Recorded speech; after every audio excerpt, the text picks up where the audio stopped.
تسبیح کیجیے. جہاں تک تسبیح کرنے کا حکم ہے تو وہ نماز کے اندر بھی اور نماز کے علاوہ بھی ہمیں اس کی تاکید ملتی ہے اور اس کا بہت فائدہ اور ثواب ہے. خاص طور پر غم اور پریشانی دور کرنے کے لیے اللہ سبحانہ وتعالیٰ کی تسبیح بیان کرنا بہت فائدہ دیتا ہے.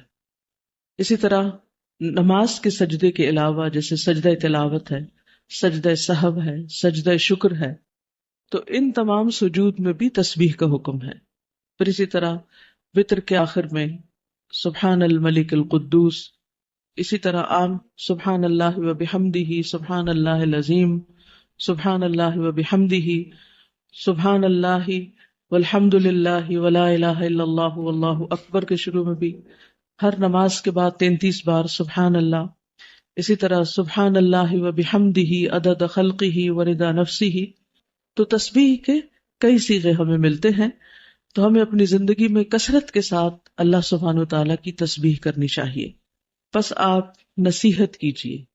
ذکر میں کچھ اذکار ایسے ہیں جن کی قرآن و سنت میں کثرت کے ساتھ وصیت کی گئی، اور اگر انسان ان اذکار کی روزانہ پابندی کرے تو بہت سی پریشانیوں، غموں، تکلیفوں، بیماریوں اور گناہوں سے بچا جا سکتا ہے.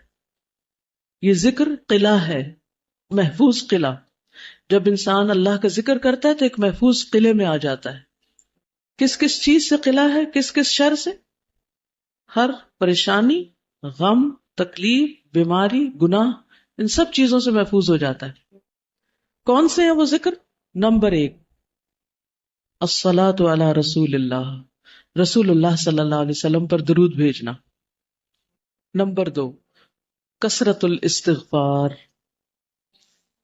ہر غم سے نجات مل جاتی ہے انسان کو جب انسان استغفار کی کثرت کرتا ہے. یا ذا الجلال والاکرام کی کثرت.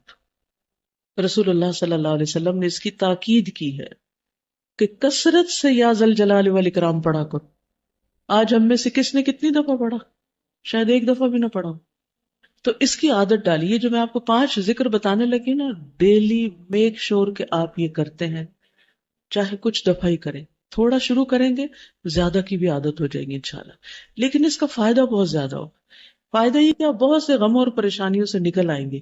جب ان سے نکلیں گے تو آپ کو وقت بچنے لگے گا، اور وہ وقت آپ مزید انویسٹ کر سکتے ہیں ذکر ہی میں. پہلا کیا ہے؟ درود شریف. دوسرا استغفار. تیسرا یا ذا الجلال والاکرام. آپ نے فرمایا الظو، اس کو زیادہ کر لو، لازم کر لو. اور اس میں واقعی بہت بڑا راز ہے، کیونکہ اس میں اللہ کے 2 ناموں کو خاص کیا گیا ہے. یعنی ایک جلال کی بات ہے اللہ کے، اللہ جل جلالہ کہ اے جلال، جمال، کمال اور عظمت کے مالک، اور دوسرا الاکرام، عطا اور بخشش کے مالک. یعنی آپ اللہ کی حمد و ثنا بھی کر رہے اور مانگ بھی رہے. چوتھا لا حول ولا قوت الا باللہ. نبی صلی اللہ علیہ وسلم نے صحابہ کو اس کی بہت تاکید کی اور فرمایا کہ یہ جنت کے خزانوں میں سے ایک خزانہ ہے. اور آپ اس کو پڑھنا شروع کریں تو آپ عجیب و غریب تبدیلی اپنے اندر پائیں گے. فوضت امری الیک، کہ اللہ تیرے حوالے، تو اس کو درست کر دے. والجأت ظہری الیک، اور میں نے اپنی پشت تیری طرف پناہ کے لیے، یعنی کہ تیرے شیلٹر میں دی. رغبتاً و رہبتاً، رغبت رکھتے ہوئے بھی اور ڈرتے ہوئے بھی. لا ملجا ولا منجا منک الا الیک، کوئی ملجا و ماوا نہیں، کوئی ٹھکانہ نہیں، کوئی شیلٹر نہیں مگر تیرے ہی پاس. آمنت بکتابک الذی انزلت، میں تیری نازل کردہ کتاب پر ایمان لے آیا. ونبیک الذی ارسلت، اور تیرے نبی مرسل کو تسلیم کر لیا. تو جو شخص یہ دعا پڑھتا ہے تو اللہ تعالیٰ اس کے لیے راستے آسان فرما دیتا ہے. آپ صلی اللہ علیہ وسلم یہ دعا پڑھ کر سوتے تو صبح بیدار ہونے پر خیر کی دعا کرتے. جب آپ رات کو یہ دعا پڑھیں گے تو انشاءاللہ اگلا دن بہت خوبی اور بھلائی سے سٹارٹ ہوگا. نیکیوں کی توفیق ہوگی. آزما کے دیکھ لیجیے، رات کو سوتے وقت اس دعا کو پڑھنا نہ بھولیں. آپ یہ بھی کر سکتے کہ چھوٹے سائز کا اس کو چھپوا لیں اور اس کو اپنے بیڈ سائڈ کے پاس چپکا لیں، یا اس کا کوئی اسٹیکر یا کوئی ڈیکوریشن پیس کی طرح کا لکھنے کے لیے. اور پھر ہر روز رات کو پڑھ کے سوئیے. اس کو میں دوبارہ پڑھ دیتی ہوں دعا کو.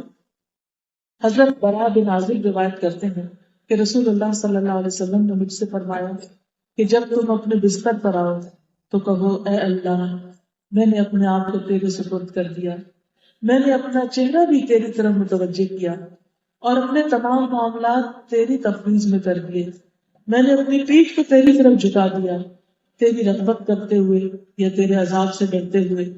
تیرے علاوہ کوئی پناہ گاہ نہیں، نہ کوئی نجات گاہ ہے۔ میں تیری نازل کردہ کتاب پر ایمان لے آیا اور تیرے نبی مرسل کو تسلیم کر لیا۔ آپ صلی اللہ علیہ وسلم نے فرمایا اگر اس رات تو فوت ہو جائے تو تیرا فوت ہونا فطرت پر ہوگا، اور اگر صبح کو پا لیا تو بھلائی کو پہنچے گا۔